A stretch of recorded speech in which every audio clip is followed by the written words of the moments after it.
मुल्क का दुश्मन है वो हमारा दुश्मन है। जब वतन की मोहब्बत की बात हम करते हैं तो जो तालीम इदारे मुसलमानों ने कायम किए, अगर कोई उस तालीम इदारे में बैठकर बम बनाने की साजिश करता है तो हम उसकी भी मजम्मत करते हैं। एक इदारा बनाना कितना मुश्किल काम होता है और ऐसे जालिम लोग हैं।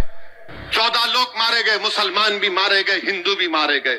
तो ऐसी जहनियत के लोगों के खिलाफ भी हमको इनकी खुलकर मजम्मत करनी चाहिए।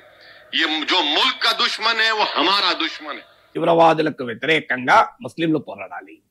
మద్రాసాను తీవ్రవాద కార్యకలాపాలకు వాడడాన్ని ముస్లింలు వ్యతిరేకించాలి. దేశానికి శత్రువులు ముస్లింలకు కూడా శత్రువులు.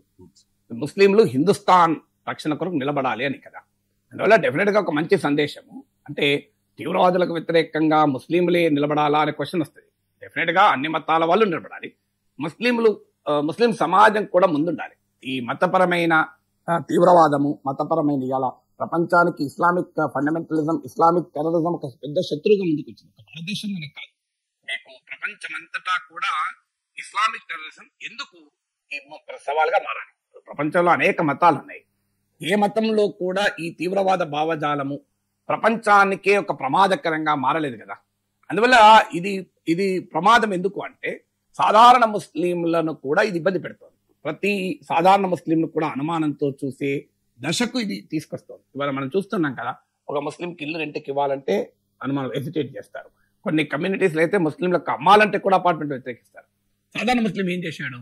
సాధారణ ముస్లిం మనకు కూడా తెలుసు, మనకు కూడా ఫ్రెండ్స్ ఉంటారు ముస్లింస్. వాళ్ళు మనం కలిసే జీవిస్తుంటాం.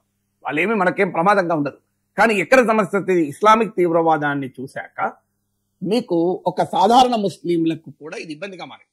నేను దాకా డాక్టరు అందరూ గౌరవించారు, ఇవాళ అతను తీవ్రవాదిగా కనిపించాడు. ఏదో ఉన్మాదుల, ముష్కరుల, అజ్ఞానుల, చదువురాని వారి సమస్య కాదు ఇది. సో అందువల్ల మతపరమైన ఉన్మాదము, మతపరమైన తీవ్రవాదము మతానికి కూడా ప్రమాదమే.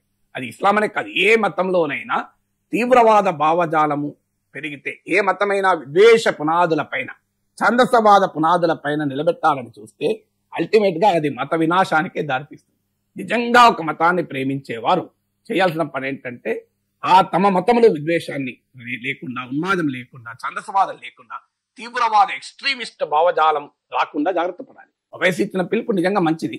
ఇక్కడ సమాజంలో ఈ యాంటీ ముస్లిం రెటోరిక్ పెరగకుండా ఉండడానికి, ముస్లింలు దేశద్రోహులు, ముస్లింల దేశభక్తి ఉండదు, ఇస్లాం పాటించడం అంటేనే దేశభక్తి కాదు అనేటువంటి ట్రెండ్ను ఎదుర్కోవటానికి కూడా ఈ రకమైన వైఖరి ఉపయోగపడుతుంది.